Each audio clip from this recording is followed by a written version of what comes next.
They thought one swing of a baseball bat would silence a black girl forever. They thought leaving her crumpled on the cold hallway floor would erase her voice, her pain, her future. But what they didn't know was this: her mother was not just a parent, she was a storm. And every lie they wrote down, every camera they claimed was broken, every file they edited to protect privilege, was only fuel for that storm. The first sound was the whistle of wood cutting air. Then came the thud, louder than any bell, sharper than any warning. Phones lit up, hands shaking, comments flooding in. Hit her again. This is going viral. No teacher stopped it. No adult dared. Silence wasn't protection, it was complicity. And as the bat came down, the illusion of Ridgeway High as a safe school shattered. Aisha Morgan collapsed, blood blooming against the steel-gray lockers. The crowd gasped, but no one moved. Not one hand reached out. Instead, they filmed. They posted. They turned a 16-year-old's nightmare into entertainment. By the time the ambulance screamed through the gates of Street Aurora Hospital, the damage wasn't just on her skull, it was in the heart of a community that had chosen silence over justice. But in the fluorescent light of the ICU corridor, a pair of boots stopped. A woman walked in, shoulders, squared eyes, red but blazing like fire. She didn't scream. She didn't beg. She simply placed her hand on her daughter's bruised arm and whispered one vow that would echo through every courtroom, every boardroom, and every hidden email server that tried to bury the truth. I will not rest until the whole world knows what you did. That night, a mother declared war, not with fists but with discipline, not with rage but with strategy. And when she struck back, no principal, no board member, no bully was safe. Stay with this story, because by the time it ends, you'll realize this wasn't just about one girl in one hallway. This was about every child who ever walked into a school wondering if anyone would protect them. And the answer this time was not silence. It was fire. The bell had just rung. The sound echoed down the tiled corridor of Ridgeway High, sharp and metallic like a countdown no one could stop. Students poured into Block A, their sneakers squeaking on the polished floor, their chatter rising and falling like restless waves. But then it quieted, not all at once. It was the kind of hush that spread second by second, one head turning then another, until the air itself seemed to know something was about to happen. Aisha Morgan was caught in the middle of that silence. 16 years old, clutching her bag to her chest, head down, walking fast. Just 2 weeks in this school and already every step felt like a dare. Her dark brown skin seemed to glow under the buzzing fluorescent lights, drawing eyes she never asked for. "Hey, new girl." The voice cracked through the air like a whip. Cruel, confident, too loud to ignore. From the far end of the hallway, Chase Whitmore appeared, his blue and yellow varsity jacket hanging loose, a wooden baseball bat spinning casually in his hand. Behind him trailed Mason, lanky and smirking.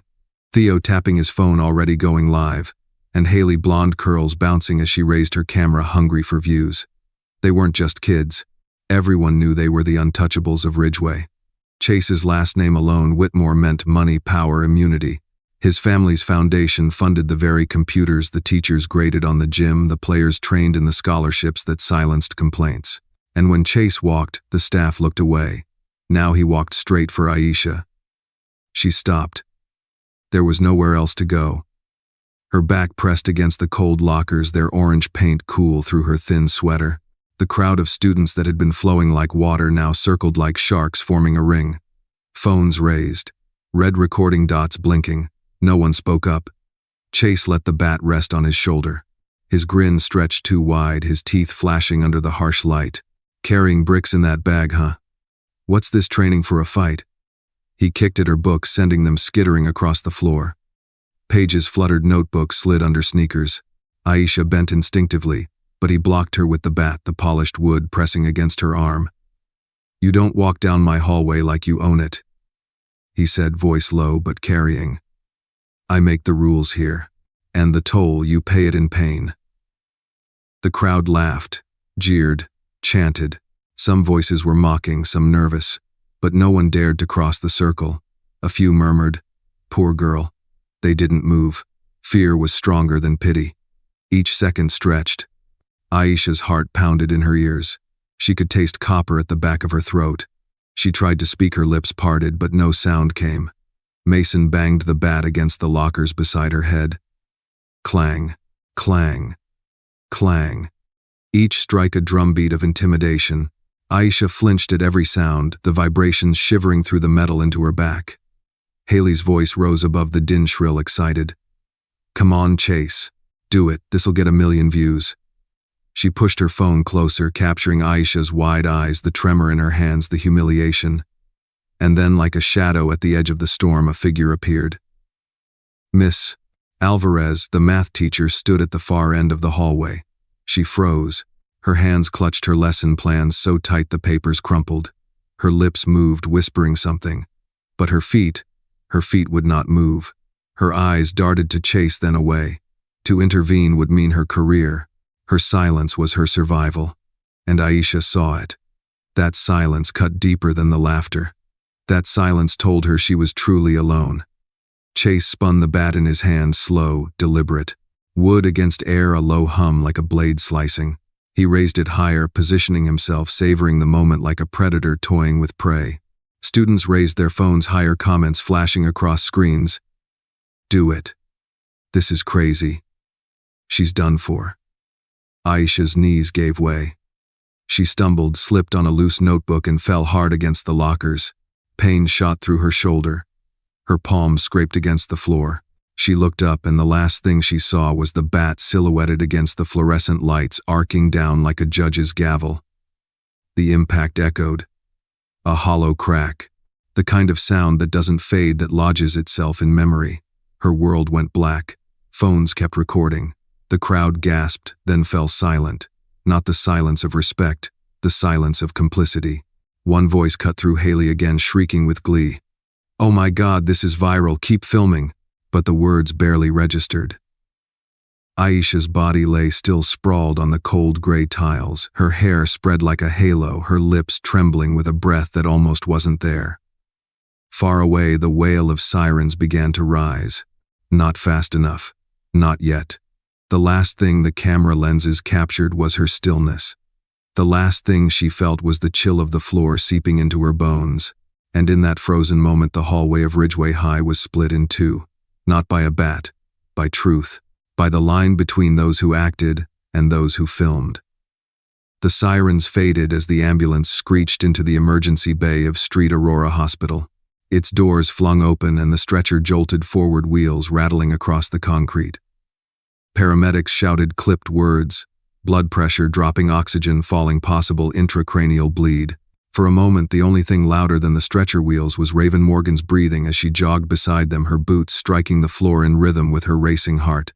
Inside, the ER light was everywhere, white, merciless, humming down from fluorescent strips that flattened every shadow. The smell of antiseptic burned in Raven's nose. Aisha's body looked impossibly small under the web of IV lines, her temples swollen purple, her lips barely parting as oxygen hissed through the mask. Doctors moved with mechanical precision, but the words they muttered carried an edge of uncertainty. Severe concussion, possible brain bleed. She's been unconscious for 7 minutes. Each phrase struck Raven like a hammer. But something else caught her attention, not in the frantic voices but in the silence of the nurse at the computer station. The nurse's fingers hovered above the keyboard. Her face was pale, eyes darting at Raven before lowering again. She leaned close, barely a whisper. "They already called. Someone asked for an adjustment." Raven frowned, leaning in. "What kind of adjustment?" The nurse swallowed, her voice so low it was nearly drowned by the beeping monitors. "They don't want it marked as assault. They told us, write it as an accidental fall." Raven's jaw tightened. A word was all it took to twist reality. One keystroke could turn violence into coincidence, brutality into clumsiness. Across the room, Dr. Raymond Ralph stood at the charting station, eyes flicking between the monitor and the file on the screen. Raven saw the hesitation in his posture. He clicked open the electronic record. There, in the corner of the form, a log entry glowed faintly. The history was locked, the line of truth grayed out. Blunt force trauma, assault suspected. Below it, a new entry replaced the first, head injury due to fall. "Doctor." Raven's voice was firm, low, unyielding. "Look at her shoulder. Look at her temple. That's not a fall. That's a strike." Ralph met her eyes. His hands flexed on the mouse knuckles, white. "I know. But the system, it was changed before I got here." His voice cracked with frustration. Then the phone on the wall rang. The kind of ring that felt heavier than a sound, as if everyone in the room already knew who was on the other end. A nurse picked up, held the receiver to her ear. Her hand trembled. She listened, then pressed the phone against her chest before calling softly to Dr. Ralph. "They want to speak to you." Ralph hesitated. Raven could see the conflict carving lines in his face. Still, he took the phone. The voice that bled through the line was smooth, calm, almost courteous. Too courteous. "Doctor, I'm calling on behalf of donor relations. It's very important that the hospital remains a place of stability. You'll understand if our community's largest benefactors prefer to avoid inflammatory language in reports." "Inflammatory," Ralph repeated, incredulous. This child was beaten with a... The voice cut him off, still silky, still polite. "Doctor, we only ask for accuracy. Write what you cannot disprove. A fall is safe. Assault is reckless. We'd hate for reckless language to cost anyone their position." The line clicked dead. Ralph stood, frozen phone still in his hand. His lips moved, but no sound came. Raven stepped forward, her presence suddenly towering over the sterile room. She placed her hand firmly on the counter between them. "Don't you dare erase her truth," she said, each word sharp as a blade. But when she glanced back at the monitor, the change was already cemented. The system had swallowed the lie, leaving only a sterile phrase: fall injury. The nurse who'd whispered earlier leaned closer again, her eyes wet. I printed the vitals before the update," she said, slipping a folded sheet under Raven's palm. "I don't know how long I can keep this quiet." Raven slid the page into her coat pocket without breaking eye contact with Ralph. On the paper, the black and white truth remained intact. Cause of injury: blunt force trauma, suspected assault. Her chest burned with fury, but she kept her voice steady. "Doctor, if you have any conscience left, keep your raw notes. Don't let their edits bury her." He pressed his lips together, glancing toward Aisha's still body. "I keep my own copies," he whispered. "But understand, this isn't just about my conscience anymore. This is about survival." Raven's gaze hardened. She'd heard those words before, on battlefields, in boardrooms, in every place where men chose silence over justice. She leaned in close. "You can choose survival, doctor. I choose truth." She turned back to her daughter. The bruises told a story no database could erase. Purple welts at an angle no stumble could cause, swelling on one side of the skull from a downward arc. Every mark was a testimony. And yet the record now denied it. For a moment, Raven's hand trembled against the sheet at her side. Then she stilled it. She straightened her voice, rising not to shout but to cut through the hum of machines. "Let me ask you something," she said, looking around the room, her eyes sweeping over nurses, orderlies, even the doctor. "Have you ever been told to let it go when you knew it was wrong, to sign your name under a lie because the truth might hurt someone richer than you?" No one answered. Silence thickened. A few averted their eyes. But the question hung there, alive, demanding. A beep pierced the air. The monitor beside Aisha spiked. Nurses moved quickly, adjusting oxygen, checking vitals. Raven's heart seized in her chest, but she didn't move away. She stood rooted, one hand on her daughter's arm, the other curled tightly around that folded paper. As alarms blared, she remembered something, a small detail the nurse had mentioned earlier, half in passing. Dr. Ralph had a habit. He used a digital stethoscope, the kind that automatically recorded heart sounds for case reviews. Sometimes he forgot to turn the recording off after calls. If that habit had held true tonight, maybe the smooth voice on the other end of the phone wasn't just an echo in their ears. Maybe it was captured, preserved, irrefutable. Raven's pulse quickened. She glanced once at Ralph, then back at her daughter. Evidence could vanish. Screens could be edited. Words could be rewritten. But recordings had a way of surviving. Another alarm shrieked. Aisha's monitor numbers jumped erratically. Nurses swarmed, their voices urgent. Raven pressed the folded sheet deeper into her pocket, the edges cutting against her palm like a blade. She whispered steady and low to her unconscious daughter. "They think they can erase you. They think they can edit you out of the truth. But I won't let them." And with the alarm still wailing, Raven's eyes narrowed. In her coat, the paper burned with the weight of proof. She was no longer just a mother watching her daughter fight for breath. She was a soldier holding the first weapon of a war she hadn't asked for, but one she was ready to fight. The siren inside the room rose sharp, urgent. The beeping monitors screamed louder. Raven kept her hand on Aisha's arm. but the other hand clutched that note, refusing to let it go. The alarms quieted eventually. Nurses worked fast, stabilizing the lines, adjusting oxygen flow. Aisha's heartbeat steadied into a fragile rhythm, thin but persistent. Raven stayed by her side, her fingers still pressed against the folded sheet of truth hidden in her pocket. For hours after she sat in the ICU chair, rigid, her eyes unblinking on the monitor's steady green pulse. But in her silence, her mind was a storm. A storm, but not of rage. Rage was wild, blind, self-consuming. She had lived long enough, fought long enough, to know rage alone destroyed the fighter, not the enemy. Instead, she reached into her bag and pulled out a small leather-bound notebook, its edges worn, pages creased and yellowed with time. The kind soldiers carried, not for sentiment but survival. On the inside cover, underlined in heavy ink, was a phrase that had guided her through deserts and alleys, through ambushes and sleepless nights. Discipline destroys chaos. Her thumb traced the letters. The mantra was not just ink. It was marrow. She opened to a fresh page and began to write, her pen moving with steady precision, each word a bullet aimed at the system that had tried to erase her daughter. Targets. She wrote the first word and underlined it twice. School servers, where the hallway camera data should be. Hallway cams, Block A, the scene of the assault. Student phones, witnesses and streams, silenced too quickly to be chance. Hospital chain of custody, the altered medical records, voices on the phone. She paused, tapping the pen against the page. This was not one enemy. This was a network, a web, every strand connecting to the same center: money, power, immunity. But webs she knew unraveled when pulled at the right strand. Her first move was obvious. The cameras. Raven closed the notebook, slipped it back into her bag and stood. The ICU felt colder now, humming with machines that could keep a child alive but not protect her from a system built to bury her. She walked down the corridor until she reached the hospital's small administrative office. "Block of footage," she demanded. Her voice was low, calm, precise. Not pleading, not shouting. "I want the full archive from the night my daughter was attacked." The clerk behind the desk hesitated, eyes darting to the glowing badge clipped at her chest. She typed a few keys, squinting at the screen. "I'm sorry, ma'am," she said finally, tone rehearsed. "The cameras in that wing were under maintenance. No footage available." Raven tilted her head, studying her. Maintenance. How convenient. She leaned closer, her shadow falling across the desk.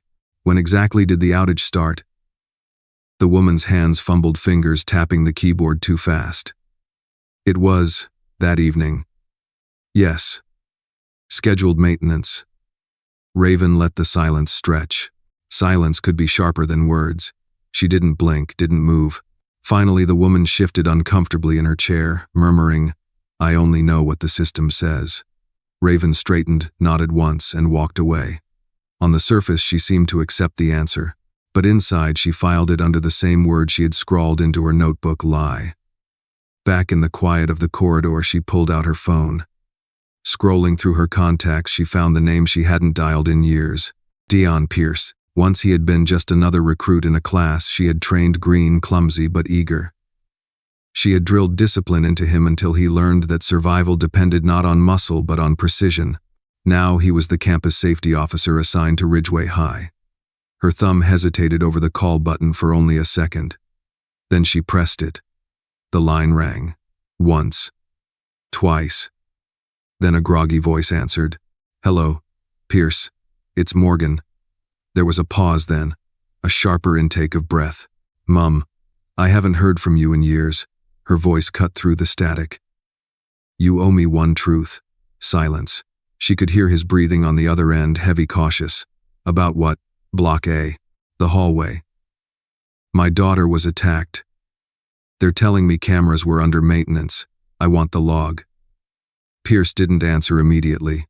Raven could almost feel him deciding which side of the line to stand on. Then at last his voice came low but steady. "I checked the log," he admitted. "The story doesn't add up." Raven gripped the phone tighter. "Explain." "There was no maintenance scheduled for that night. Not until the following week. But the system shows downtime starting the exact hour of the attack." His voice grew heavier. "The timestamps, they've been moved." Raven's pulse slowed, then steadied. She closed her eyes, letting the confirmation sink in. It wasn't suspicion anymore. It was fact. Someone had gone into the system and bent the truth until it snapped. "Pierce," she said, voice low. "Hold on to everything you've got. Every scrap. Every inconsistency. Don't delete a thing. If anyone tells you to, you call me first." "Yes, Mom," he replied quickly. Then softer, "I remember what you used to tell us. That discipline is the difference between a soldier and a survivor. I'll stand where you stand." Raven ended the call without another word. She didn't need promises. She needed action.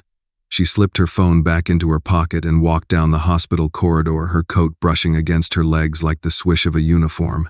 The sun was already beginning to sink, painting the narrow windows with streaks of orange. Discipline destroys chaos. She repeated the words silently as she moved her boots, clicking against the tiles. Chaos had swallowed her daughter. Chaos had twisted her injuries into an accident, erased footage into maintenance. But she would not fight chaos with fire. She would fight it with discipline, one step, one record, one truth at a time. By the time she pushed through the hospital doors, dusk was settling. The air outside was crisp, carrying the faint smell of wet pavement after the day's rain. Across the parking lot, students in Ridgeway sweatshirts clustered around cars, their phones glowing in their hands. They didn't know yet that those very devices could be the lenses that broke the school's lie wide open. Raven's eyes narrowed toward the horizon where the school buildings rose against the dying light. Her next destination was already decided.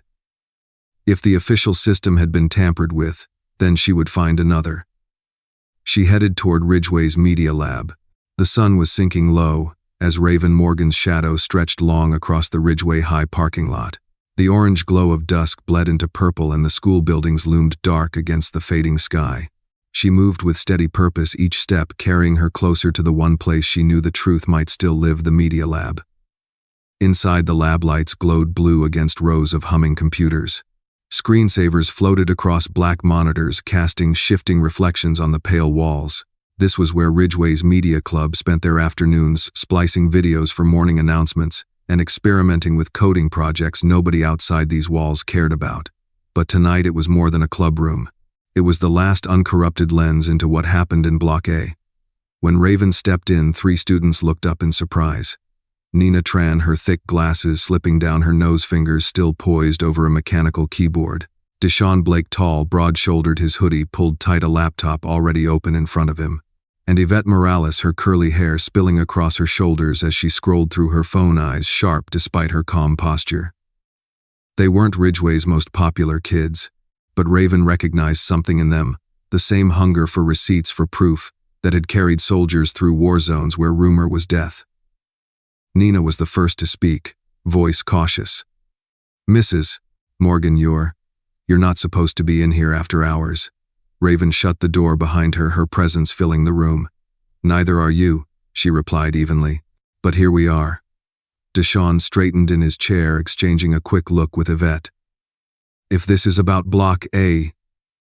"It is." Raven's tone cut through the hum of the machines. "The school says the cameras were down. That's a lie. But I know for a fact students were streaming. Phones were recording. Where are those videos now?" Yvette sighed, holding up her phone. "That's the thing. I saw clips on TikTok, on Instagram.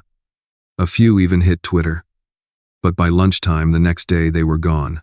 Not deleted." Nina swiveled her monitor toward Raven. A cascade of windows filled the screen, logs, code traces. "I've been digging." Every takedown pointed back to a single source. Copyright claims. Dozens of them. And all of them from accounts that don't exist. Deshaun leaned forward, tapping the table with a finger. "It's a bot system. Someone flooded the platforms with complaints to bury the clips." Raven crossed her arms. Her voice was steady, but the steel beneath it vibrated. "Show me." Nina's fingers flew across the keyboard keys, clacking in rapid succession. Lines of text scrolled, logs cross-referenced. Then the screen filled with a map of IP traces, arrows crisscrossing, until they converged on one destination. "Look here." Nina pointed at the bold line. Every takedown routed through the same server block. Raven squinted. And where does it lead? Nina pressed another key. The map zoomed in. On the screen, a name appeared. Not a random network. Not some distant hacker. County Board of Education office. Silence gripped the lab. Yvette's hand froze halfway to her phone. Deshawn's jaw tightened. Nina pushed her glasses up with trembling fingers. Raven stared at the words. The room seemed colder now. You're telling me the board itself killed those videos? Deshawn's voice dropped heavy with disbelief. That's what it looks like. Not kids, not trolls, adults. Protecting him. Nina bit her lip. It gets worse. The complaints weren't filed under the board's real name. They used a burner account. No profile picture, no history. Just spammed claims all night. But the IP traces, they forgot to mask them. Raven's pulse beat steady, not fast. This was confirmation of what she already knew in her bones. The cover-up wasn't sloppy chance.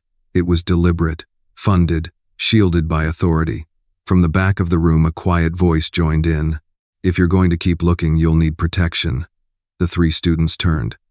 Standing in the doorway was Miss Patel, their computer science teacher. Petite with sharp eyes that missed nothing. She stepped inside and closed the door behind her. You didn't see me help you, she said flatly, locking the door. If anyone asks, I was never here. Do you understand? The students nodded, tension rippling through the room. Miss. Patel walked to Nina's station, leaned over and tapped a key. Print the logs. Every IP. Every timestamp. Get them off this network. Once they know you've traced them, they'll wipe it clean. Nina obeyed the printer at the corner, whirring to life. White sheets slid out line after line of undeniable data. Miss. Patel gathered them, stacked them neatly, then handed them to Raven. Raven took the papers slowly, her fingers brushing across the crisp edges. She glanced down at the black text, her reflection faint in the glossy ink. Her voice was low, controlled, but it carried the weight of a declaration. Now I know where to knock. The room held its breath. Yvette's phone buzzed, comments still pouring into a group chat, where students whispered about Aisha, about the school's silence. Deshawn stared at the papers like they were dynamite. Nina reached for her keyboard again, already thinking of what else to trace.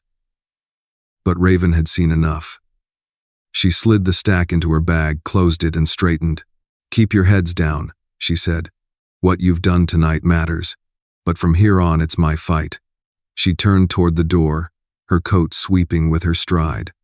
Miss Patel watched her go, lips pressed thin but eyes bright, with the rare satisfaction of defiance.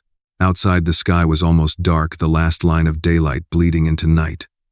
Raven's silhouette cut against the glow as she moved across the courtyard. Ahead in the administration building, a sign glowed through the glass doors in cold fluorescent light. Closed session, school safety. The place where power gathered. The place she was going next. The glass doors gleamed with the words closed C etched in white vinyl that glowed U. She pushed the door open. The boardroom air was thick, heavy with coffee, fear, and perfume. 7 trustees sat in a neat oval, papers stacked before them like shields. At the head of the table, Elliot Whitmore leaned back in his leather chair, his silver hair sharp. Aga. Well? Elliot drawled, rising slightly as if greeting a guest. Mrs. Morgan. We were just discussing school safety. Imagine my surprise that you chose to Joe. Raven stood tall at the end of the table, her coat still smelling faintly of antiseptic and hospital corridors. Her eyes flicked from face to face, pausing just long enough for each trustee to shift uncomfortably in their seat. Cut the pleasantries, she said. You erased my daughter's assault from the record. You buried the footage. Now I know exactly where it leads, this office. One trustee coughed nervously. Another shuffled papers without purpose. Elliot, unbothered, folded his hands on the table. You're upset. Understandable. His voice was soft, deliberate, every word dipped in honey. But anger won't bring clarity. What will is cooperation. Let us handle this quietly. No noise, no scandal. Your daughter will receive the best care. The hospital bills covered. A private tutor to keep her grades intact while she recovers. Perhaps even a scholarship fund to her name. He leaned back, smile widening. A gesture of care from the Whitmore Foundation. The words dripped with false benevolence. Raven didn't move. You think care is money, she said coldly. Care is the truth. And the truth is, your son nearly killed her in a hallway while you bought silence with donations." The trustees shifted some, looking to Elliot for reassurance. His smile didn't falter. "Mrs. Morgan," he said, lowering his voice to a conspiratorial whisper, "be practical. The internet eats stories alive. Do you really want your daughter's face plastered everywhere, forever labeled as a victim? Let us spare her that humiliation." Raven's reply was razor sharp. "The only humiliation is yours when the world sees what you've hidden." Before Elliot could speak again, the boardroom doors opened behind Raven. Heels clicked across the carpet. Dana Ortiz entered. Young, precise, her black suit perfectly cut, a leather briefcase swinging at her side. Her dark eyes scanned the room like a hawk assessing prey. She didn't sit. Instead, she placed a folder squarely on the table in front of Elliot and slid it forward. "Mrs. Morgan isn't here alone," Dana said. Her voice was calm but edged with steel. "She's represented." Elliot arched an eyebrow, glancing at the folder as if it were nothing more than a prop. "And you are?" "Ortiz, civil rights attorney. I've filed for an emergency restraining order with the district court." She flipped open the folder, revealing a stamped draft motion. "This order, when granted, will prohibit destruction of digital evidence, including but not limited to servers, surveillance footage, and school-issued devices. Any tampering from this moment forward constitutes obstruction of justice as a federal offense." The room stiffened. One trustee gasped, another muttered, "Good Lord." Papers rustled. Elliot didn't flinch. He chuckled low and smooth. My. A restraining order. So dramatic. And all based on what exactly? A few frightened children playing hacker. Anyone can fake an IP address. Anyone can fabricate logs. Dana leaned closer, her knuckles pressing against the table. "Then prove it. Surrender your devices. Allow an independent forensic team to image your servers. If you're confident the evidence is false, transparency clears you." Her words sliced through the room. For a moment, no one spoke. Trustees stared at Elliot, waiting for his command. He smiled again, slower this time, as if savoring a private joke. "Transparency is a noble word. But nobility doesn't keep schools funded. It doesn't keep children in classrooms with working heat and working books. The Whitmore Foundation does. And if you strip us of trust, if you drag us through mud, I can't guarantee our generosity will remain." The threat hung in the air, more pungent than perfume, more suffocating than silence. Raven stepped forward, her voice low but unyielding. "You think the community needs you. What you don't see is they're already watching. And once they see the truth, they'll realize you've been bleeding them dry for years." For the first time, Elliot's smile twitched. He leaned back, folded his arms, and looked Raven in the eye. His voice dropped to a murmur too low for most in the room, but Raven caught every syllable. "Plan C," he said softly. "The nurse." Raven's pulse sharpened, her muscles tightening instinctively. She had heard enough in battle to recognize a coded directive. Whatever Plan C was, it meant another move in this war. Dana caught her look, her brow furrowing. She pressed the order back toward Elliot. "We'll see you in court." Elliot smirked. "We'll see." The session dissolved into hurried whispers. Trustees shuffled to gather their papers, their eyes darting toward Raven and Dana but never holding. The meeting ended with no resolution, only the echo of Elliot's threat. Raven turned on her heel and strode out, Dana beside her, the night air outside cooler than the suffocating room. But as they reached the hospital again, news traveled fast. A nurse met them at the entrance, breathless, eyes wide. "Mrs. Morgan," she said nervously. "The original triage pictures, the ones from the ER last night, they're gone. The system says they never existed." Raven froze, her hand tightening around the strap of her bag. The file she carried was still safe. The printed logs from the students, the pre-edit vitals note. But the photographs, the raw images of blood and bruises, had vanished into thin air. Her war had just escalated. The news hit like a hammer. The nurse's words echoed in the hospital corridor. "The original triage pictures. They're gone. The system says they never existed." For a moment, Raven stood still. Her jaw clenched, her hand tight around the strap of her bag. She had seen weapons disappear on the battlefield, comrades erased from official logs, history rewritten with a keystroke. But this wasn't a war zone in another country. This was her daughter's hospital chart, vanished in the middle of the night. The fluorescent lights above flickered, humming faintly as if the building itself was complicit. Then came the whisper. "Mrs. Morgan." A voice trembled behind her. She turned. The night nurse, Jenna, the young one with tired eyes, was standing just inside the doorway of the records room. Her hands shook as she clutched something small, metallic, and important. She slid a narrow case across the counter. It was the kind used to hold specialized instruments. Raven frowned, flipping the clasp open. Inside lay a sleek digital stethoscope, its chrome body scuffed from use, but its recording light still faintly pulsing. Jenna leaned in, her voice barely audible. "Doctor, Reeves has a habit. He never switches the device off during late shifts. Sometimes it records more than heartbeats. That night, when the call came through to adjust the notes, it was still running." Raven's eyes sharpened. A smoking gun if it was real. She tapped the playback button. Static hissed, then cleared. The quiet pulse of heart tones echoed first, but layered faintly in the background came something else, a clipped professional voice. Smooth, confident, legal. Language must reflect accident, not assault. For donor relations, consistency is critical. Raven's pulse hammered. She glanced at Jenna, who nodded quickly. The timestamp matches. Exactly the night they changed her file. Before Raven could replay it, heavy footsteps stormed into the room. The hospital administrator, a broad man with thinning gray hair and a permanent scowl, appeared in the doorway, flanked by a hospital security officer. His eyes landed on the stethoscope. His lips thinned. "That," he said sharply, "is institutional property. Hand it over, Mrs. Morgan." Raven closed the case with a decisive snap, her gaze locking on his. "Touch me," she said evenly, her voice as sharp as broken glass. "And tomorrow you'll explain obstruction of justice to a judge." The words froze the room. Jenna's hands trembled, but she didn't back away.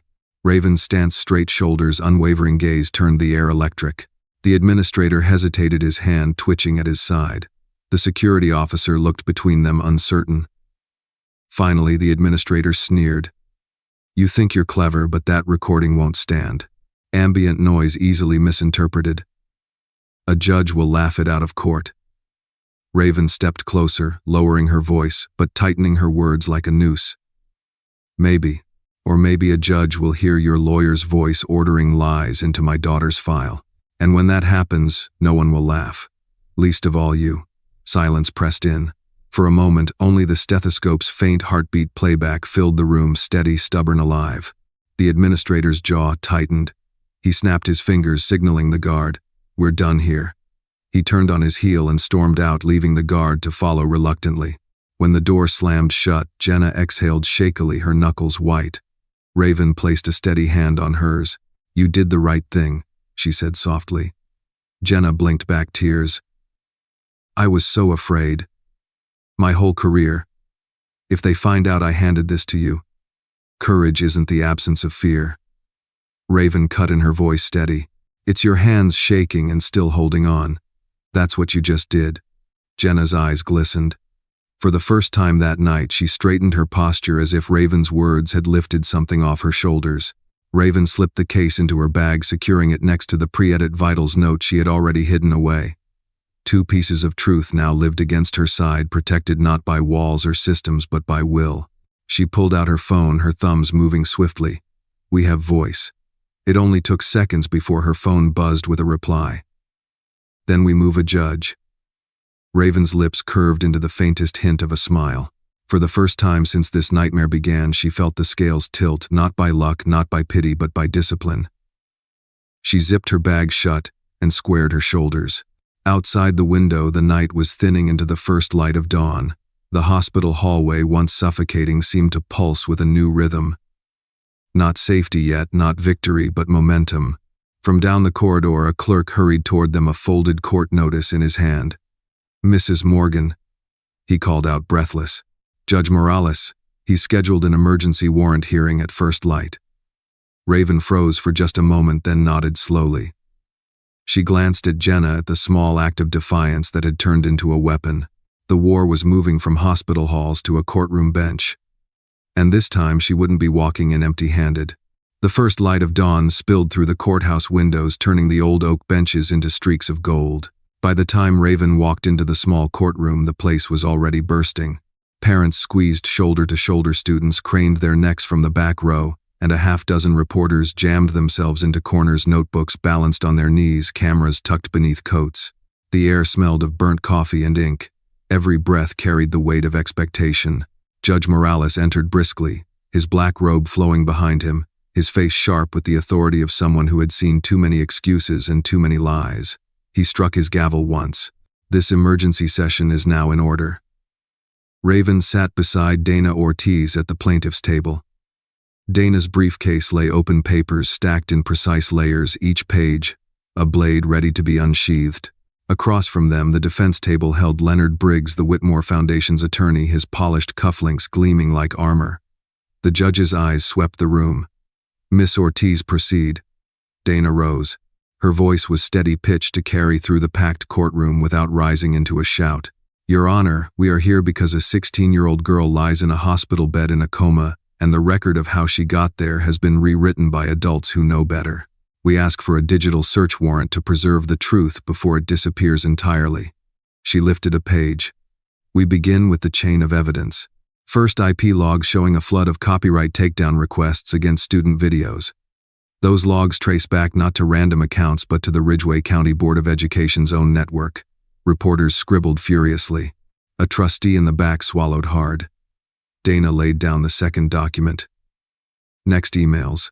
From a Whitmore law firm to the hospital staff instructing them to change the file from assault with a blunt object to accidental fall. A gasp rippled through the gallery. Raven's hands tightened in her lap. Dana continued sliding another folder across. Third, the maintenance logs from Ridgeway High's surveillance system. Logs that, according to an independent check, show tampered timestamps. Evidence of deliberate erasure. Briggs stirred, but Dana was not finished. She opened the small case and pressed the playback button on the digital stethoscope. The soft thump of heartbeats filled the room, followed by the clipped tone of a man's voice. Language must reflect accident, not assault. For donor relations, consistency is critical. The silence that followed was thick, broken only by the clicking pens of reporters. Dana's voice cut through it. That audio was captured the night the file was changed. The timestamp aligns with the altered EMR entry. The directive is unmistakable. Rewrite the truth. Briggs stood abruptly, his voice booming. "Objection, this is an unprecedented invasion of privacy. We are talking about seizing servers, combing through emails, violating the sanctity of privileged communication. If you grant this order, you set a dangerous precedent for every educational institution in this county." The judge fixed him with a hard stare. "Mr. Briggs, the dangerous precedent is a child with a fractured skull lying unconscious, while adults debate how to protect donors instead of students. The child's safety takes precedence. Always." The courtroom erupted in murmurs, some in agreement, some in outrage. The judge banged his gavel once, silencing the room. "Miss Ortiz," he said firmly, "your request." Dana inclined her head. "We seek authorization to image the servers of Ridgeway High, the County Board of Education office, and the personal devices of Principal Pritchard. Immediate independent forensic imaging to prevent further tampering." Briggs slammed a hand on the table. "This is a witch hunt." "Enough," Judge Morales snapped. His gavel rang out again. "I have heard enough. The motion is granted. Effective immediately, law enforcement is authorized to seize and preserve digital evidence from Ridgeway High, the board office, and any devices connected to this case." The room erupted. Parents clapped. Students whispered to each other with wide eyes. Reporters rushed toward the door, already dialing numbers, already forming headlines in their minds. Judge Morales leaned forward, his voice lower but edged with steel. "Any attempt to delete or obstruct evidence from this point forward will be considered obstruction of justice, and I will not hesitate to pursue criminal sanctions. Do I make myself clear?" Even Briggs was silent. The gavel fell. Court adjourned. For a moment, the courtroom seemed suspended in a breathless pause. Then the noise rose like a wave. Raven exhaled slowly. She glanced at Dana, who allowed herself the briefest of smiles. For the first time, they weren't merely defending. They had taken ground. At the side of the courtroom, Dion Pierce, still in his Ridgeway campus safety jacket, stepped forward. His phone buzzed. A court clerk placed the freshly signed order in his hands. He read the signature, then looked up at Raven. "Deploy now," he said simply. Raven's pulse quickened. This wasn't just defense anymore. This was offense. The courthouse doors burst open and daylight flooded in. Patrol SUVs lined the curb, engines rumbling, lights flashing silently in the dawn air. Officers filed into formation, ready to execute the warrant. Raven stepped outside into the morning chill. The sun was climbing higher now, its light cutting across Ridgeway's skyline, painting the town in sharp contrasts of gold and shadow. For the first time since her daughter had fallen, Raven felt the system bending not away from her but toward her. Yet victory was never simple. Across the street on the edge of Ridgeway's athletic field, a lone figure was running fast, clutching something long and heavy. A shovel. The shape caught in the sunlight as he sprinted toward the far bleachers. Raven's breath caught. Someone wasn't waiting for the warrant. Someone was already burying the truth deeper. The field still held the chill of dawn, the grass wet with dew that clung to shoes and knees. Patrol SUVs idled at the edge of the lot, their lights silently strobing red and blue across the bleachers. Raven and Dion Pierce crossed the open turf with quick, deliberate strides. Behind them, Deshaun Blake, still clutching his phone, breathless from sprinting, pointed toward the south bleachers. "There," he panted. "I heard him say it on the phone last night. Bury it under the south side. That patch right there, it doesn't look right." Raven's eyes narrowed. From a distance, the patch of grass near the lowest row of bleachers seemed ordinary. But up close, the turf told a different story. The soil was darker, looser, like it had been disturbed, then tamped back into place. The grass blades hadn't knitted together. It was a scar on the earth. Dion signaled to the officers. Shovels, gloves, evidence bags. His voice was crisp, trained, but his eyes flicked once to Raven, as if acknowledging the gravity of what they were about to uncover. The digging began. The sound of metal slicing earth was rhythmic, sharp against the morning quiet. Each thrust of the shovel released damp soil and the acrid smell of disturbed ground. Sweat broke across brows despite the chill air. Minutes passed. Then thunk. The shovel struck something solid. Deshaun stepped closer, his voice hushed. "That's it. That's got to be it." The officers knelt, pulling away clumps of wet dirt with gloved hands. A glimmer of plastic appeared, muddied and torn, but unmistakably wrapped around something heavy. Slowly, carefully, they dragged it free. The bundle was long, cylindrical. As the last of the soil fell away, the object inside revealed itself, a wooden baseball bat caked with mud, its lacquer dulled by damp earth. Even under the grime, one thing stood out: the streaks of orange paint across its barrel. The crowd of students who had gathered behind the police tape gasped in unison. Phones lifted higher, capturing every second, livestream comments flooding screens. Raven stepped forward, her boots sinking into the softened soil. She looked down at the bat, her breath slow and sharp. The mud seemed to tremble on its surface, unwilling to conceal what it carried. She crouched low, eyes fixed on the orange streaks. Her voice was little more than a whisper, but it cut through the air. "Locker A17. Dion looked at her, understanding instantly. "That's where she hit her head." Raven nodded. The match was undeniable. The paint transfer proved contact, bat to locker to skull. No accidental fall. Could explain this. Dion motioned to the forensic officers.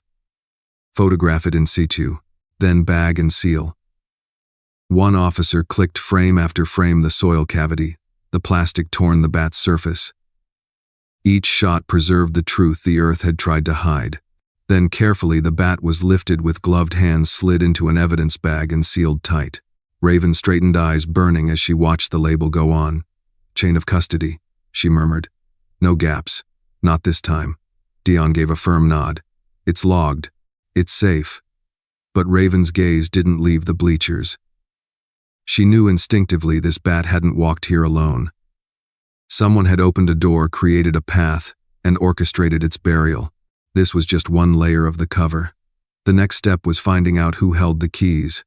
As if on cue, Deshaun tugged at her sleeve. "Mrs. Morgan, you should see this." He held up his phone, flipping to a saved clip. It wasn't a student video of the hallway assault. Those had all been stripped from the internet. This was different. "I help out sometimes in the equipment room," Deshaun explained quickly, nerves in his voice. Coach thinks the backup camera is busted, but it's not. It stores clips offline, old school. I grabbed this last week when things didn't add up. He pressed play. The screen showed a grainy view of the equipment room at night, dimly lit by a flashlight. A figure entered, thin, hunched, the team manager, Brandon Mills. He moved quickly, nervously pulling a bat from the shelf and wrapping it in plastic. Then the door in the background opened, light spilling in from the hallway. Another figure stepped inside, taller, broader. The camera caught the face clearly enough for no mistake. Vice Principal Halverson. He closed the door behind him, nodding at Brandon. His voice carried low but audible. Make sure it's gone by morning. You know what's at stake.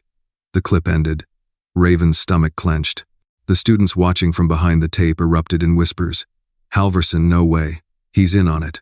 Phones flashed again, recording the playback streams multiplying across platforms. Dion's jaw tightened. So that's how the bat left the building. Raven folded her arms, her voice cutting through the noise. Weapons don't bury themselves, and doors don't open without keys. Her eyes shifted from the evidence bag to the bleachers, then to the building beyond. Each step forward brought her closer, not just to the truth, but to the people who had twisted it into lies. The revelation in the grainy clip hit like a thunderclap. Vice Principal Halverson, the man trusted to guard Ridgeway's students, had opened the equipment room door with his own key, helping bury the bat that nearly killed Aisha Morgan. Raven didn't wait for a private meeting. This truth didn't belong in shadows. It belonged where the lie had first been staged, the hallway. Between periods, the Ridgeway halls were a flood of noise and motion. Lockers slammed. Sneakers squeaked. Voices rose in 100 overlapping conversations. Phones glowed in every hand, the chatter of digital life layered on top of physical chaos. And then the current broke. Raven stood at the center of Block A, the very hallway where Aisha's body had crumpled weeks before. She planted herself like a wall of stone. Students slowed, then stopped, drawn by the gravity in her posture. Halverson appeared from the opposite end, his clipboard tucked under his arm, his face pale but composed. He tried to move with the current of students, but Raven stepped directly into his path. Her voice carried above the din, sharp enough to slice through the crowd's chatter. Who opened the equipment room at 0403? The hallway froze. A collective hush swept over the students. Eyes darted between Raven and Halverson. Phones shot upward, recording live streams, activating in seconds. Halverson blinked, the color draining from his face. I don't know what you're talking about. Raven didn't move. 0403. Night of the attack. Who opened the door? Gasps rippled. A student near the front muttered, "She's got him cornered." At the far side of the crowd, Yvette Morales pushed through her curly hair, bouncing a coiled HDMI cable in her hand. She gave Raven a quick nod, then knelt by the wall-mounted hallway monitor used for morning announcements. Her fingers worked fast. Within seconds, the monitor crackled to life.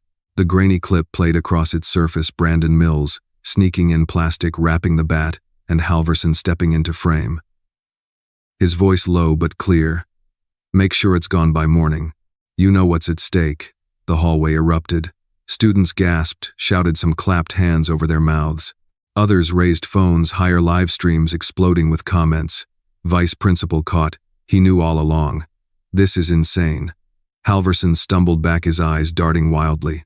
That clip could be doctored. But no one was listening. The evidence was too raw, too real. Raven stepped closer, her voice steady as a judge's gavel.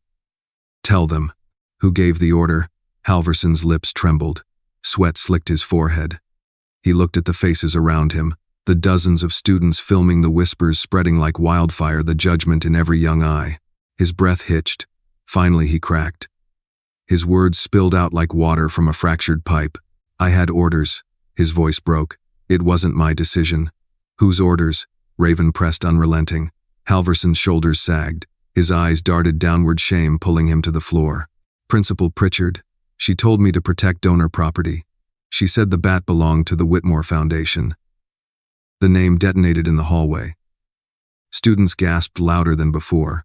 Phones buzzed with notifications, live comments firing faster than anyone could read. One voice broke above the chaos. Justice for Aisha, a student shouted.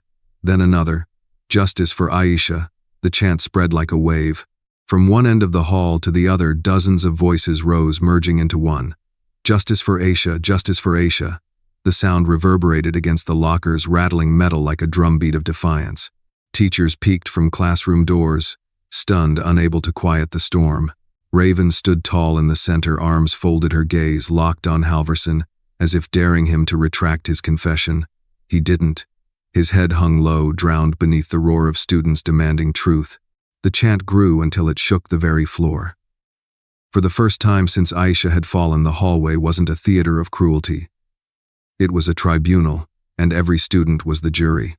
Raven turned slightly, her eyes scanning the sea of raised phones. The truth was no longer fragile. It was alive, amplified, unstoppable. But power doesn't surrender quietly. From the end of the hallway, a secretary hurried down the corridor, her face tight, her voice pitched high to be heard above the chants. She clutched a folded notice in her hand. "Principal Pritchard has called an emergency assembly immediately. Everyone to the auditorium." The chant faltered as students processed the announcement. Phones turned to Raven, waiting for her reaction. Raven's jaw set. She knew exactly what this meant. Pritchard wasn't going to retreat. She was going to seize the microphone, flood the auditorium with her version of events, and try to reset the narrative before the truth could spread further. The war had shifted again. From hallway to stage, the Ridgeway High auditorium had never been so full. Students jammed the aisles, parents filled the back rows, teachers lingered against the walls. The air was thick with whispers, phones already raised in anticipation, live streams ticking upward by the hundreds.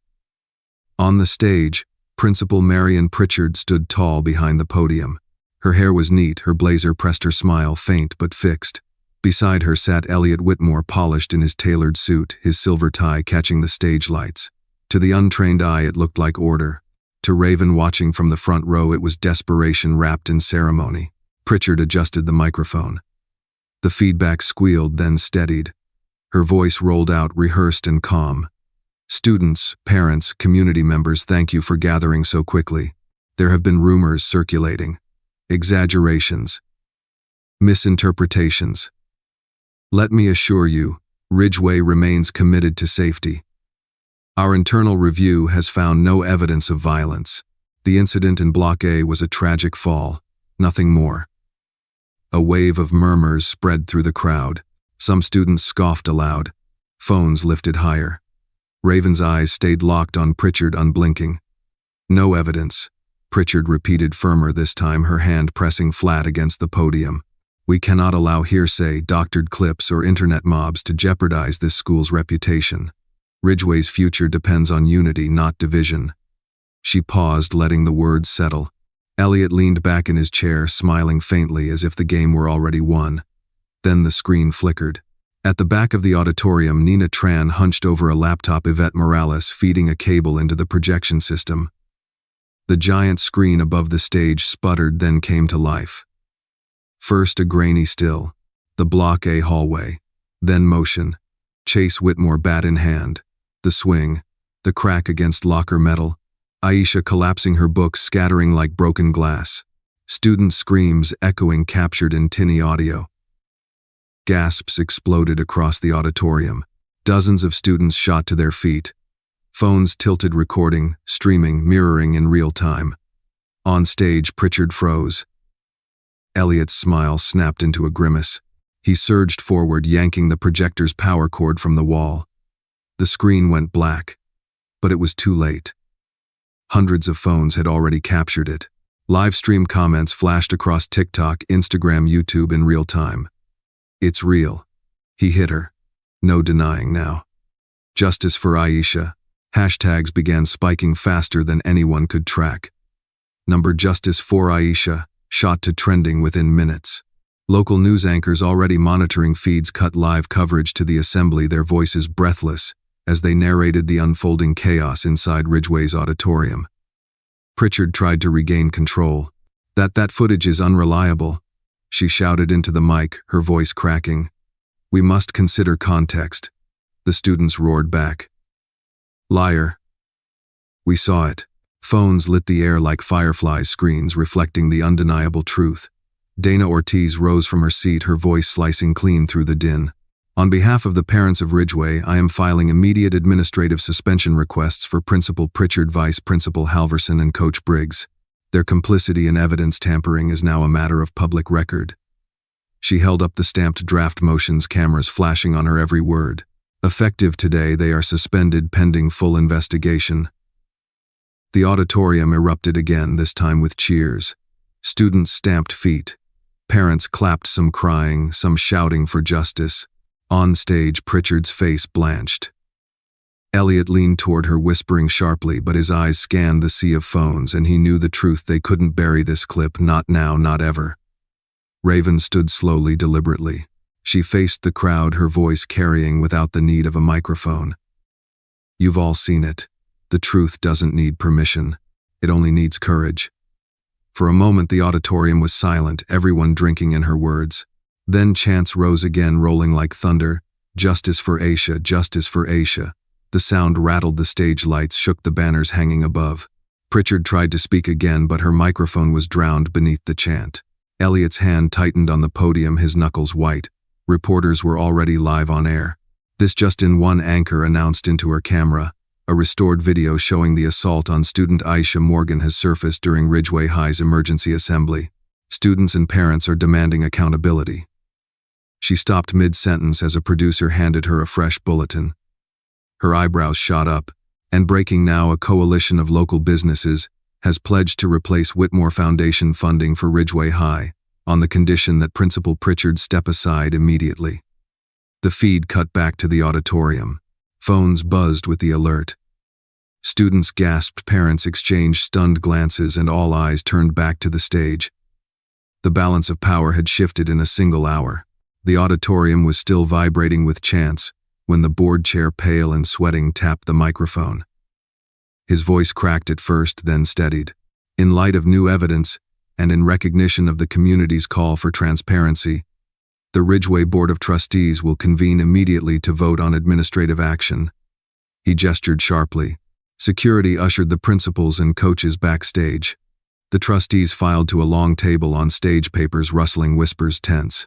Reporters leaned forward, cameras humming, live streams soaring into tens of thousands of viewers. Raven sat in the front row, her arms folded, her eyes locked on the dais.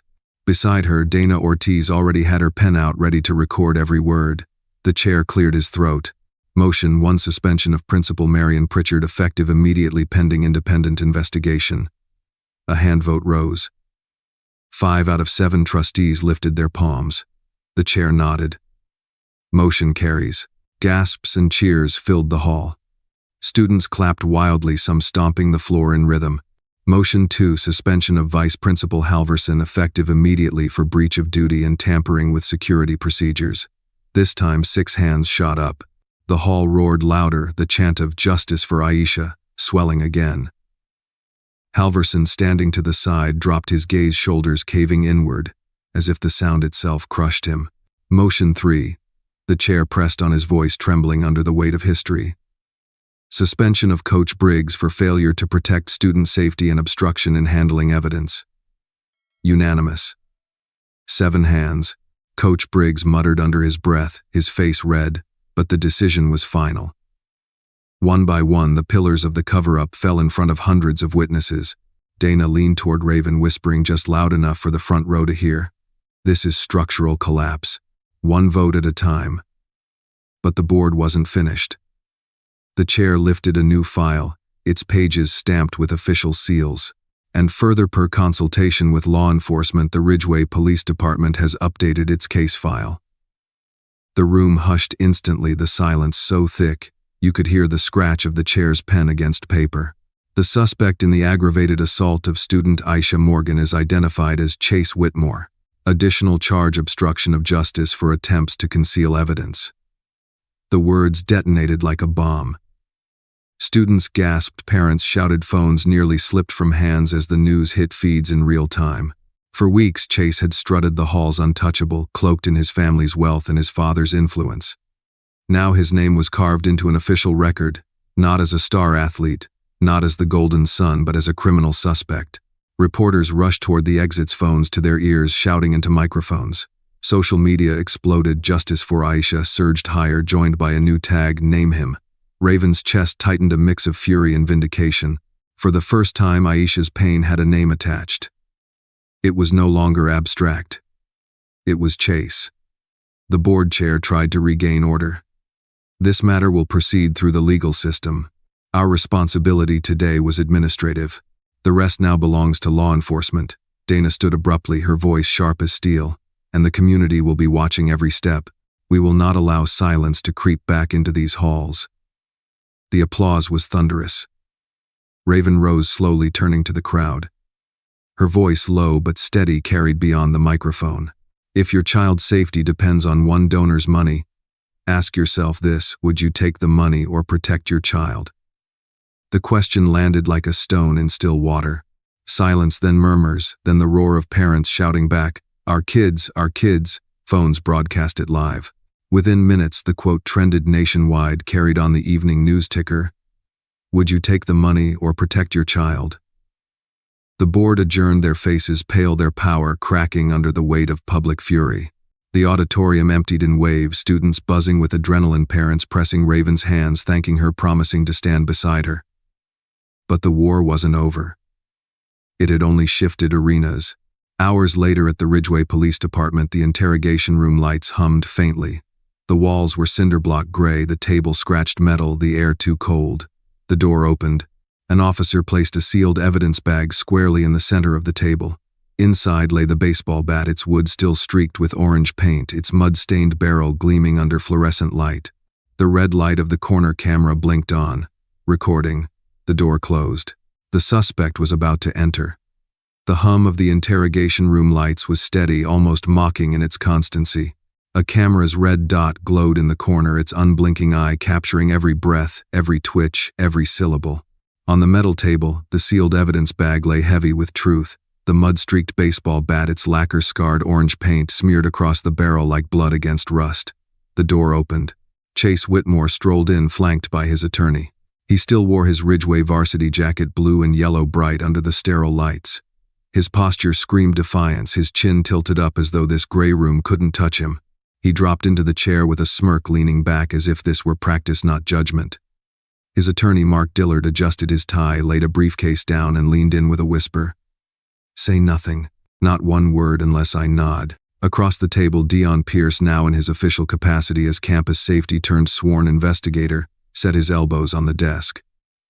His gaze was steady, his voice calm. Chase, we're not here for theatrics. We're here because a girl lies in a hospital bed with her skull fractured. We're here because the bat that did it, he tapped the evidence bag with 2 fingers, has your fingerprints, her blood, and paint from locker A17. Chase scoffed. It was self-defense. She came at me. I just swung to protect myself. Dion tilted his head, unfazed. Self-defense. He leaned forward, tapping the orange streak again. Locker A17 says otherwise. You weren't fending her off. You were swinging for control. And you hit more than her, you hit the wall, left proof in paint. Chase's smirk faltered for just a second, but he masked it with a shrug. People see what they want to see. Dion reached over to a monitor, pressed play. The restored hallway clip rolled again, Chase raising the bat, his sneer caught in the flicker of the fluorescent lights, the sickening thud as Aisha fell. The screams. The silence that followed. The room went quiet. Only the faint buzz of the monitor and the steady hum of lights filled the air. Mark Dillard leaned close, whispering sharply into Chase's ear. Say nothing. Not one word. Let me handle this. But arrogance has its own gravity. Chase leaned forward, his voice dripping with disdain. You're all making this bigger than it is. Coach said the sponsor would cover it. That's what he told me. If something happened, the foundation had it handled. The words slipped out before he realized. Silence slammed into the room like a hammer. The camera's red dot blinked steadily. Recording. Dillard's face went pale. Chase, he hissed, but the damage was already done. Dion didn't move. He let the silence expand, heavy, undeniable, until Chase's own words hung in the air like chains around his neck. Finally, Dion spoke, voice calm, surgical. Thank you, Chase. That's on record. You just confirmed what we already suspected, that this wasn't an accident and it wasn't just you. It was a system of adults who told you to swing and promised you protection. Dillard scrambled his tie, suddenly too tight, his voice cracking. This is inadmissible, he was pressured. He was cut him off with the cold clarity of truth. He turned to the camera, his words measured, deliberate. From today forward, every email you wrote, every message you deleted, every file you tampered with, it all becomes testimony. This tape, this confession, it's the key that opens the door to all of it. The red light blinked, capturing everything. Chase sat frozen, his arrogance curdling into panic. He looked at his lawyer, then at the bat on the table, then at the camera. The jacket on his shoulders no longer looked like armor. It looked like evidence. For a moment the room was utterly still, the gravity of his slip sinking into every corner.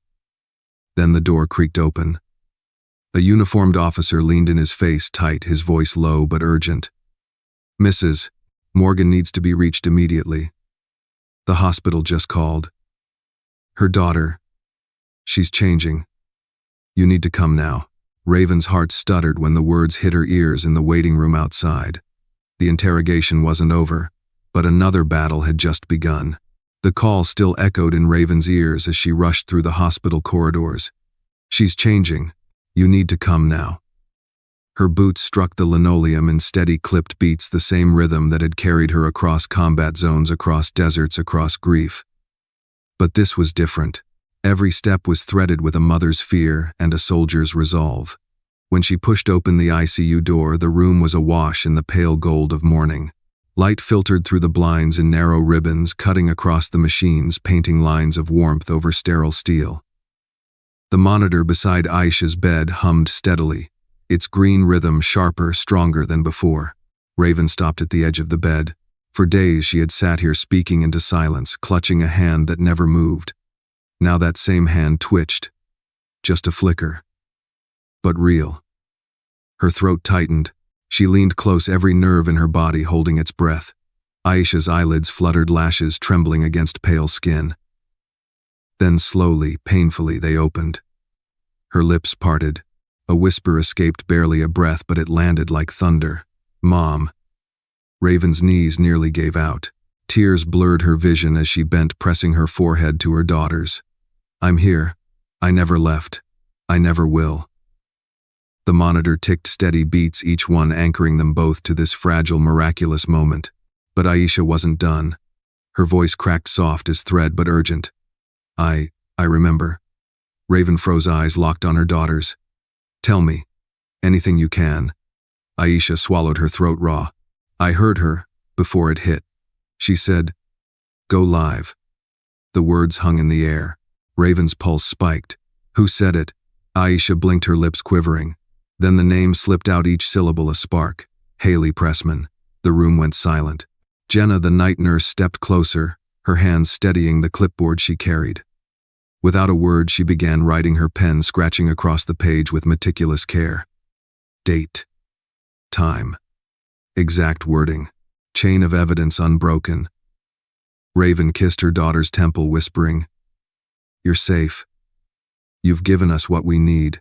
Aisha closed her eyes again, exhausted, but the faintest curve of relief touched her lips. Jenna tore the page from her pad, signed it, and slid it into a sealed envelope. "This statement is official," she said firmly. "Documented under medical supervision. No one can erase it now." Raven placed a hand over Jenna's. "Thank you. For courage. For precision." Moments later, Dana Ortiz strode into the room, her phone still in her hand, her suit rumpled from a night without rest. Raven handed her the envelope. Dana scanned the words, her eyes widening. "This changes everything," Dana whispered. She pulled a legal pad from her bag, scribbling furiously. "A subpoena. Haley Pressman. We pull her and force her under oath. If she told him to go live, then she knew. She orchestrated the spectacle." Raven's jaw set. She wasn't just a bystander. She was complicit. Dana's pen scratched faster, the draft motion filling line by line. Accessory before the fact. Conspiracy to obstruct. Possible solicitation of assault. Every charge expands. The machines hummed. Morning light poured brighter now, as if the world itself recognized the shift. For days, the truth had been a scattered puzzle. Now, the missing piece had been placed by the girl who had survived the blow meant to silence her. Raven stood straighter, her daughter's word echoing in her chest. "Go live." The irony wasn't lost on her. Haley wanted a live stream to shame, to entertain. Instead, Aisha's whispered memory would live as testimony to expose.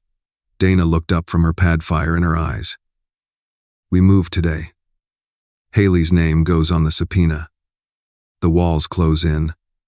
Raven nodded. For the first time since the fight began, she felt the tide not just turning but surging. Aisha's voice had lit the fuse. Now the blaze would spread. But outside the hospital, a different current was already building. From the window, Raven saw them, first small groups at the edge of the lawn, parents with folded signs under their arms, students carrying poster boards, markers bleeding bold words across cardboard. Within minutes, the trickle became a crowd. They pressed closer to the entrance, voices, rising, handmade signs lifting into the morning Sunday. Justice for Aisha. Protect students, not donors. We believe the victims. The chant grew loud enough to rattle the glass. Justice for Aisha. Justice for Aisha. Raven pressed a hand against the window, her daughter's breath still warm in her memory. The battle was no longer hidden in boardrooms or whispered in corridors. It was out here now, in the open, in the voices of a community that refused to be silenced. And it was only just beginning. By noon, the crowd outside the hospital had spilled into the streets, flowing down toward the city square. Parents, students, alumni, faces young and old, marched together with handmade signs. Justice for Aisha.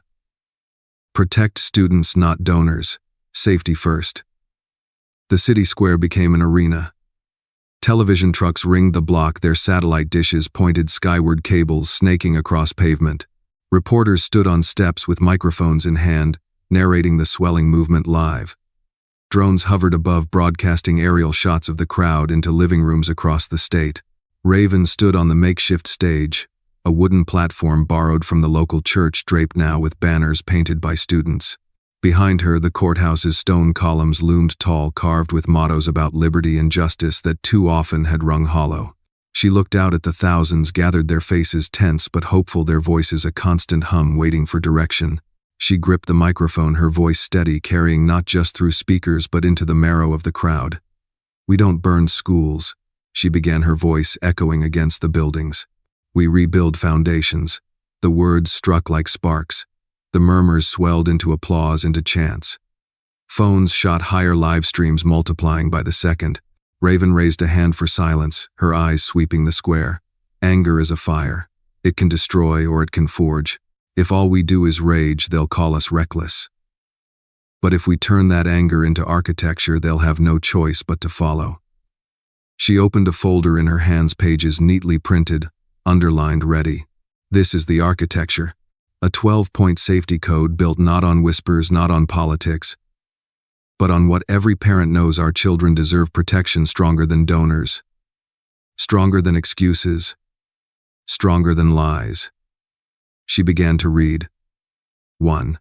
Independent camera systems in every hallway, stored off-site, inaccessible to local tampering. 2. 24-hour transparency windows, every incident report posted publicly within a day. 3. Protected whistleblower channels, anonymous, untouchable, backed by state law. 4. Third-party custody of evidence, no more misplaced files, no more doctored logs. 5. Mandatory chain of custody training for every staff member handling records. 6. Student guardian liaisons, each school appoints 2 advocates independent of the administration. 7. Crisis response audits every semester, scored and published. 8. Parent oversight councils with rotating membership ensuring accountability. 9.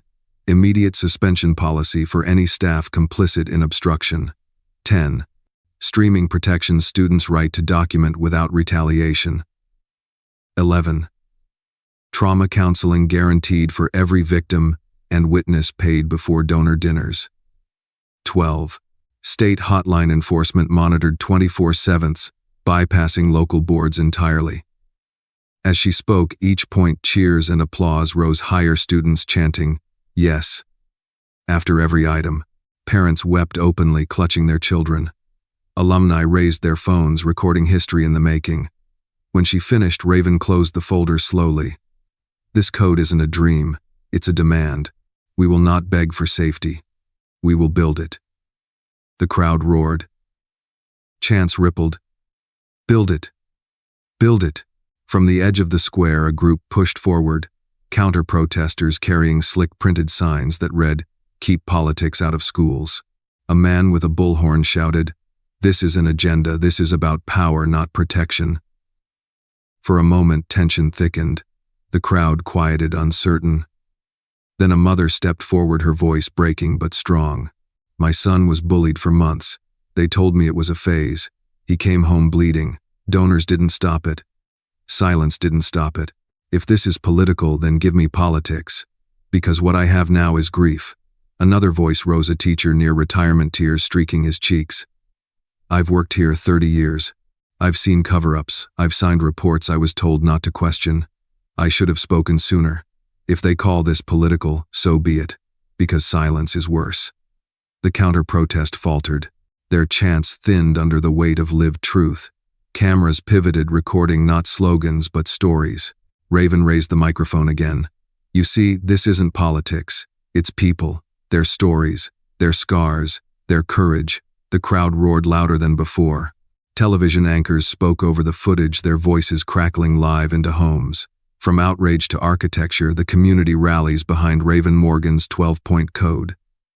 Then mid-broadcast, another voice joined in from the state capitol itself. A representative stood on a podium flanked by flags, the feed patched live onto screens in the square. "The State House has heard you," the official declared. "We invite Ridgeway to pilot this 12-point code. And tonight, 3 schools, Harrison, Lincoln, and Eastview, have already volunteered on air." The square erupted. Cheers thundered like a storm, chants of "Justice for Aisha" blending with "Build it now." For the first time, the crowd's fury was no longer just noise. It was blueprint. Raven lowered her head, her grip tightening on the microphone. This was the turn. Outrage had transformed into momentum, into law, into something that could outlast the Whitmores and every donor who thought money outweighed truth. But just as hope surged, Raven's phone buzzed in her pocket. She pulled it free, her heart tightening at the sender's name, Dana. The text was short, sharp, and cold. "Whitmore Foundation is filing a countersuit, defamation." Raven's jaw set. Even as the crowd cheered, the next battle had already begun. The words on Dana's text still burned in Raven's mind, countersuit, defamation, when the crowd in the square roared around her. She didn't flinch. She knew battles never ended cleanly.